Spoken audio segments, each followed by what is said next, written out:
የኢትዮ የቢዝነስ ዘገባ ስፖንሰራችን ስለሆነ ከልብ እናመሰግናለን። አብራችሁን ቆዩ ተመልካቾቻችን። አምራቹን ከሸማቹ ማህበረሰብ በቀጥታ በማገናኘት የኑሮ ውድነትን ለመቀነስ እየተሰራ መሆኑን በአማራ ክልል የወልቃይት ጠገዴ ሰቲት ሁመራ ዞን አስተዳደር ገለጸ። በአማራ ክልል ንግድ ቢሮና በሰቲት ሁመራ ከተማ አስተዳደር በተመደበ 177 ሚሊዮን ብር በጀት ዘመናዊ የገበያ ማዕከል ግንባታ በሁመራ ከተማ ተጀምሯል። አምሳሉ አሞኘ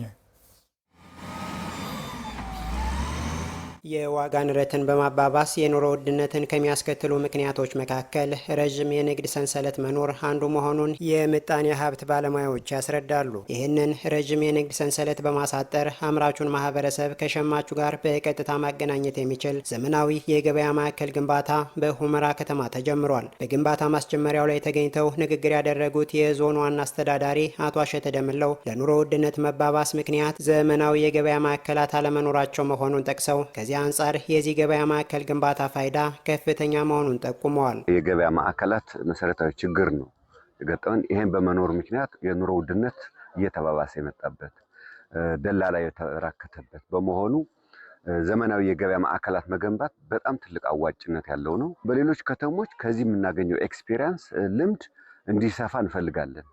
በተለይ የዚህ መሰረታዊ ችግር ይፈታል ብለን ነው የምናስበውና ይሄን መሰረታዊ ችግር የኑሮ ውድነትን የሚያቃልል የገበያ ትስስርን የሚፈጥር በመሆኑ እያስፋፋ ነው ለመሄድ ጥረት እናደርጋለን። የገበያ ማዕከሉ ተገንብቶ አገልግሎት መስጠት ሲጀምር የዋጋ ግሽበትን በመቀነስ የማህበረሰቡን የኢኮኖሚ ችግር በዘላቂነት መፍታት እንደሚያስችል የገለጹት ደግሞ የዞኑ ንግድና ገበያ ልማት መምሪያ ኃላፊ አቶ ፍስሐ አጎስ ናቸው። ትልቅ ሞዴል ሊሆን የሚችል አጠቃላይ አሁን እያጋጠመን ያለ የኑሮ ውድነት እንዲሁም የዋጋ ግሽበት ለማረጋጋት ትልቅ ሚና የሚጫወት አምራች በቀጥታ ከሸማቹ ጋር የሚያገናኝ ዘመናዊ የገበያ ማዕከል ነው።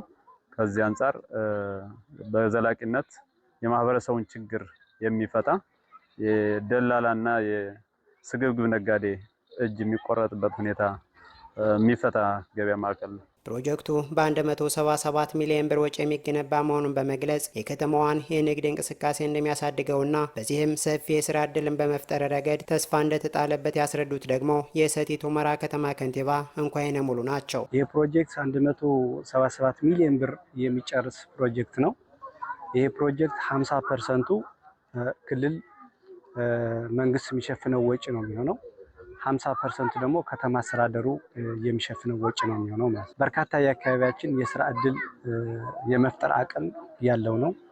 በተመሳሳይ ከተማችን ብዙ የምርት አካባቢ ከመሆኑ አኳያ በቀጥታ እዚህ ገብተው ከተጠቃሚ ጋር የሚገበያዩበት ትልቅ የገበያ ማዕከል ስለሆነ በከተማችን ደረጃ ንግድ እንቅስቃሴ በከፍተኛ ደረጃ አገልግሎት የሚሰጥ የገበያ ማዕከል ነው ማለት ነው። የገበያ ማዕከሉ በ5000 ካሬ ሜትር ላይ የሚያርፍ ሲሆን ግንባታው በተያዘለት የጊዜ ገደብ እንዲጠናቀቅ የሚመለከታቸው አካላት በትኩረት ሊሰሩ እንደሚገባ ተመላክቷል።